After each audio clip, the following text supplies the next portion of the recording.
today a little bit with you about hanging baskets and their care, because I know it gets really frustrating when you buy a beautiful basket at the garden center and you bring it home, and after several weeks or maybe a month, it just doesn't start to look so good and you think, what in the world have I done to my hanging basket? So I was going to chat with you a little bit about my own hanging baskets, some things that I've learned, and some tips and tricks that you might want to try at home yourself. So first off, this is my petunia basket that I've got for sun. I have a big old farmhouse, as you can see, with porches behind me here. And we have various lights of sun front and back of our house. So the first thing I had to do was pick the right basket for its location. So these are my sun baskets. They have a lot of petunias in them, some verbena as well, and some lophus. So these petunias looked really great when I brought them home. My basket was really even. They were fantastic. And they don't look bad now. But you can see from here, they're getting a little long and leggy on one side. And then the wind did a number on my basket a week ago, and it's kind of bald on the back side, which is sad. But the secret to getting this to come back is going to be to give it a haircut. And I know that it always seems strange to be picking off flowers on a beautiful looking plant, but sometimes that's exactly what you need to do to encourage growth in other areas. So all I'm going to do is I'm going to snip the ends of my petunia, and this is going to encourage it to have growth from more of the center of the plant. It's also going to even it out so that it doesn't have that really lopsided kind of look to it. And that's a good thing to think about with all trailing plants. They may need a trim from time to time. Something like an ivy geranium or a mini cascade geranium, you're going to want to continue to deadhead that as well in order to keep it blooming. Deadheading isn't an issue with hybrid petunias. So if you've purchased a hanging basket, I would say almost all garden centers are going to use a hybrid petunia in their basket, meaning you don't need to deadhead it. This little bit of trimming is just going to encourage new growth to come from the center and help to fill your basket back in.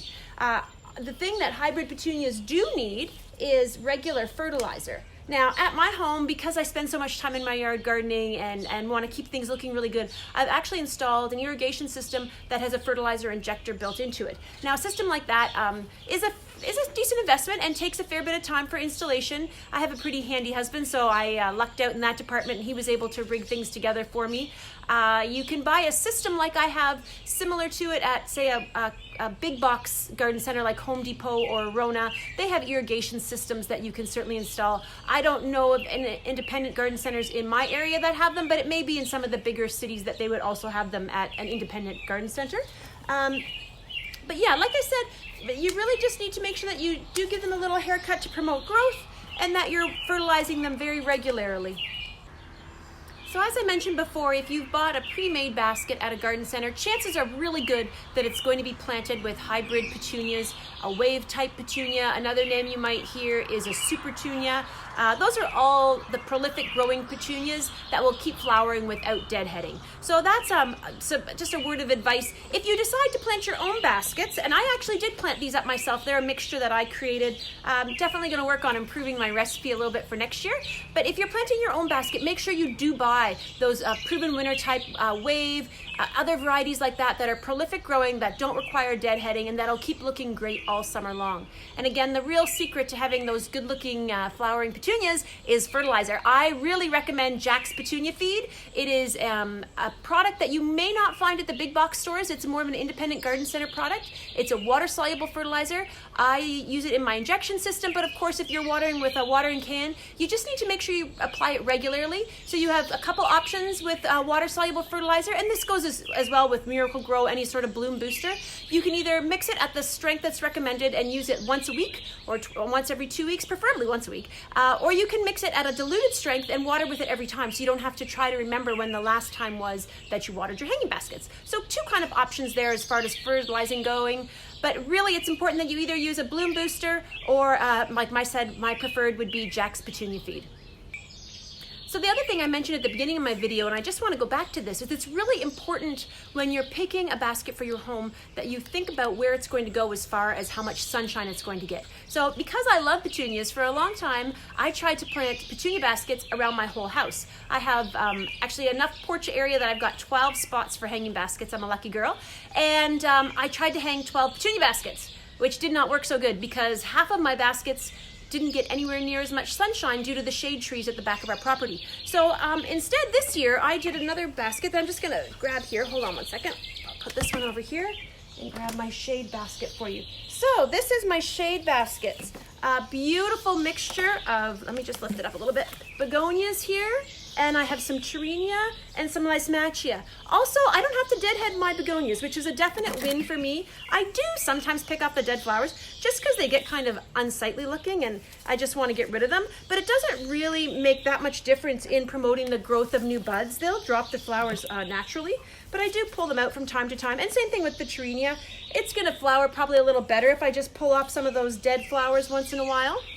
The other thing that I needed to adjust that I had to learn with my baskets is that not everything needs the same amount of water. So I had to adjust my irrigation system because all my baskets were getting watered the same way and my begonias were drowning and my petunias were dying of thirst. So I just had to adjust that, and it's something for you to consider.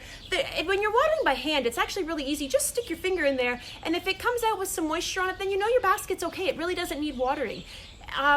General rule of thumb though is most baskets are going to be required to have water every single day, especially petunias, geraniums, things like that that are a more sun-loving basket. If something's in the shade like this begonia basket, it probably isn't going to need quite as much water, and that certainly is something to keep in mind. The only baskets that I've really seen get overwatered from my own personal experience is begonias or New Guinea impatiens. I've seen that occasionally, that they get overwatered. And the other one is Calibrachoa, Million Bells. I've seen Million Bells baskets that the roots are completely rotted off because they've sat in water.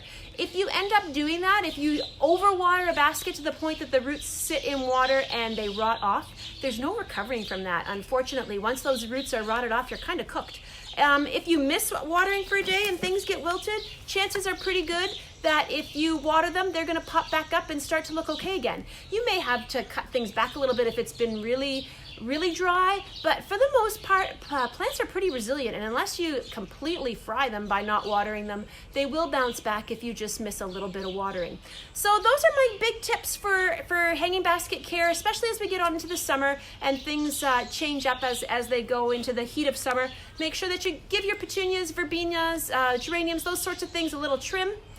Keep them watered regularly and fertilized. Most importantly, your begonias are going to be a little less maintenance, which is a nice touch when we're getting into summertime, but definitely just monitor the care of them. Make sure that they're not getting too much water or getting too dried out in between, and you should have beautiful looking baskets and containers all summer long. Thanks so much for watching. Don't forget to hit the subscribe button if you want to see what else I'm doing.